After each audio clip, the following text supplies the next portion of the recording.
اس وقت ہم میدان عرفات میں ہیں اور یہاں پر آگے ہیں، سامنے یہ جبل رحمت ہے۔ اس مبارک میدان میں آگے ہیں۔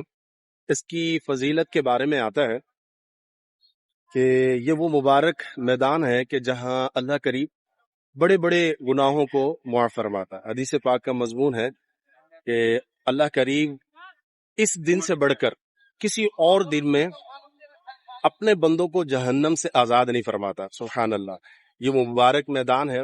اور اس مبارک میدان کی خاصیت یہ بھی ہے کہ 9 ذی الحجہ کو جب حاجی نماز فجر پڑھ کر مستحب وقت میں اس میدان کے لیے روانہ ہو جاتے ہیں اور یہاں 9 ذی الحجہ کو پہنچتے ہیں اور یہاں پر قیام کرتے ہیں، خیمے لگے ہوئے ہوتے ہیں، وہاں آگے خیمے وغیرہ لگے ہوئے ہیں، تو یہاں تیاریاں چل رہی ہیں اور ہم یہاں موجود ہیں۔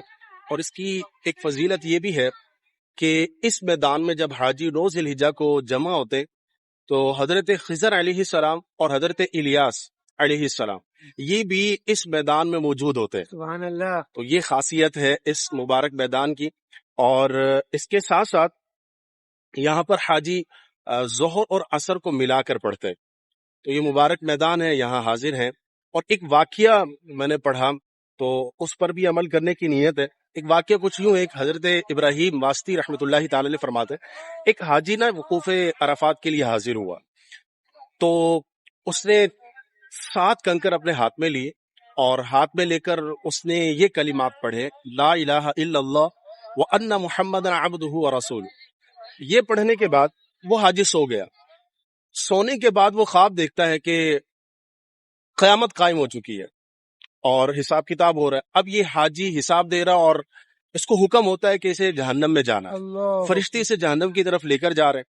جیسے ہی دروازے پر پہنچتا ہے تو وہ جو 7 کنکر اس نے اٹھا کر ان کے سامنے یہ کلمات پڑھے تھے، ایک گواہی دی تھی، ان کنکر میں سے ایک کنکر جہنم کے دروازے پہ آ کر اسے روک لیتا ہے، فرشتوں کو کہتا ہے کہ میں اسے جہنم میں نہیں جانے دوں گا یہاں تک کہ وہ اسے جنت میں داخل کروا دیتا ہے۔ سبحان اللہ، یہ مبارک عمل تھا تو ہم نے سوچا ہم بھی کرتے ہیں۔ میرے ساتھ عبداللہ بھائی بھی ہیں، والد صاحب بھی ہیں، آ جائیں ابھی ہم یہ مبارک وہ پتھر کے لیے میں والد صاحب کو بلا رہا تھا لیکن وہاں سے ویڈیو سٹاپ ہو گئی تھی، تو وہ عمل ہم نے کر لیا تھا۔